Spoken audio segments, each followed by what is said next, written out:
شخص آیا مولا کی خدمت میں، مولا کے ساتھ جنگ میں لڑا، مولا نے دعا دی، یہ دی، کہا مولا میرے بھائی کا بھی بڑا دل تھا مگر آ نہیں سکا. کہا وہ ہمیں چاہتا تھا؟ کہا ہاں وہ کو چاہتا ہے.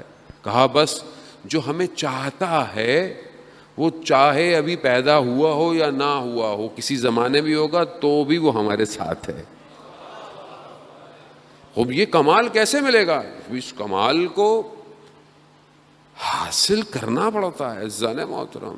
اس میں میرا آپ کا پھر بھی کوئی کمال نہیں ہے، یہ کمال انہی کا ہے کہ جو مثلا ابھی آپ رات کے وقت ہے اور مجلس جو ہے وہ اتنی دیر سے ہو رہی ہے، لیکن آپ نے بولا چھوڑیں اپنے آرام کو، کیا چھوڑیں، ساری زندگی آرام کرتے ہیں. وہ محرم کے 10 دن میں بھی کیسا آرام، آئیں بیٹھیں اور کچھ نہ کچھ ملے اور امام کے قریب جائیں.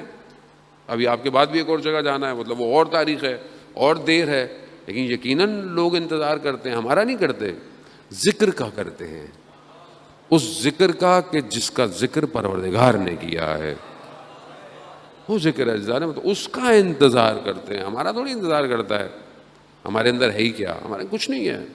یہ وہ ذکر ہے جس نے کچھ بنایا ہوا ہے. اب یہ جو کیفیت ہے کہ ہم جو کھچے آئے ہیں کھچے چلے آتے ہیں، اب یہ ظاہر ہے کہ یہ ان کا لطف اور کرم ہے. وہ جس کے اوپر نگاہ ڈال دیں وہ پتھر ہیرا بن جاتا ہے، بس یہ ہے کہ وہ نگاہوں کے سامنے آ جائے. جیسے پروانے جو ہے وہ شمع کے گرد گھومتے رہتے ہیں، جانتے ہیں کہ جل جائیں گے، مگر ان کا محور، ان کا سینٹر پوائنٹ وہی ہے. اسی لیے جو عاشق ہیں، محب ہیں، ولائی ہیں، مولائی ہیں، وہ بھی اپنے مولا کے گرد گھومتے رہتے ہیں کہ بس ہم اپنے آپ کو انہی کے گرد فنا کر لیں. خوب یہی وجہ ہے کہ جو دیکھیں کتنا یاد کیا گیا ان لوگوں کو جو امام کے ساتھ تھے، یہی وجہ ہے انہوں نے فنا کیا ہے اپنے آپ کو. اور ہمیں وہیں تک پہنچنا ہے کہ وہ سپردگی کیسی تھی، وہ اطاعت کیسی تھی، اور ہم دیکھیں کہ ہم کیا اطاعت کر سکتے ہیں کہ نہیں کر سکتے. آخر میں ہم نے وہی جانا ہے. شخص امام جعفر صادق علیہ السلام کی خدمت میں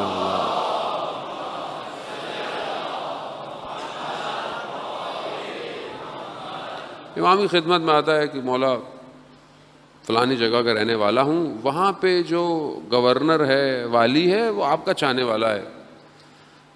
میرا کام اس سال اتنا نہیں چلا، میری جو کام تھا، جو بھی کاروبار تھا، کچھ جو بھی تھا وہ نہیں چلا، تو لیکن کیونکہ جو مالیات ہے، ٹیکس ہے، وہ لکھی ہوئی ہے، تو وہ آپ کا چاہنے والا ہے.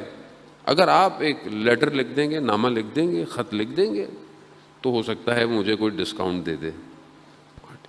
امام نے کہا لکھ دیا. امام نے کیا لکھا؟ امام نے کہا کہ یہ جو ہے یہ شخص فلاں فلاں، اس کو خوشحال کر دو. امام نے اتنا سا لکھا. گیا یہ لے کے ایواز کا جان رہنے والا تھا، پہنچا.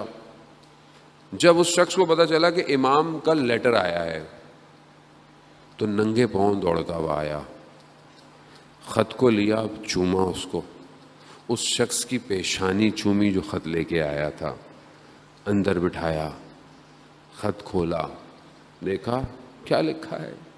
لکھا ہے کہ اس کو خوشحال کر دو. امام نے پوچھا کہ کیا کام ہے تمہارا؟ کہا کہ میرا یہ مسئلہ ہے، کام نہیں ہوا. اس نے اسی وقت جو بھی اس زمانے میں دفتر، کتاب، نوٹ جو بھی ہوتا تھا، نوٹ بلاؤ، دیکھا اس کا لکھا ہوا، کہا اس کو کاٹ دو. کاٹ دیا. پھر اپنے ایک اور شخص کو بلایا جو اپنا قریبی تھا، کہا کہ میری جائیداد کو 2 حصوں میں تقسیم کرو اور آدھی جائیداد اس کو دے دو. اب وہ پریشان ہے، بولے یہ کیا کر رہے ہیں؟ کہا نہیں. کہا تم خوشحال ہوئے؟ اللہ اکبر، اللہ، کتنا خوش نصیب ہے جسے امام خط لکھ رہے ہیں اور یہ کہہ رہے ہیں کہ خوشحال کر دو اسے. میں قربان جاؤں، روحی، مالی، جانی، ولدی لقل فدا، میری ماں باپ آپ پر قربان ہو، میری جان آپ پر قربان ہو مولا. اور اس نے یہی کیا.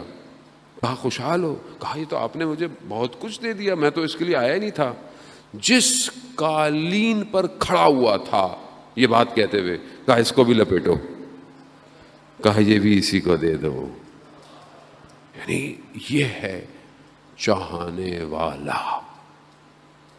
وہ پھر شخص دوبارہ آئے، کسی وقت میں پہنچا تو امام سے کہا کہ، تو امام نے کہا کہ ہاں اس نے تمہیں بھی خوشحال کیا، اس نے ہمیں بھی خوشحال کیا.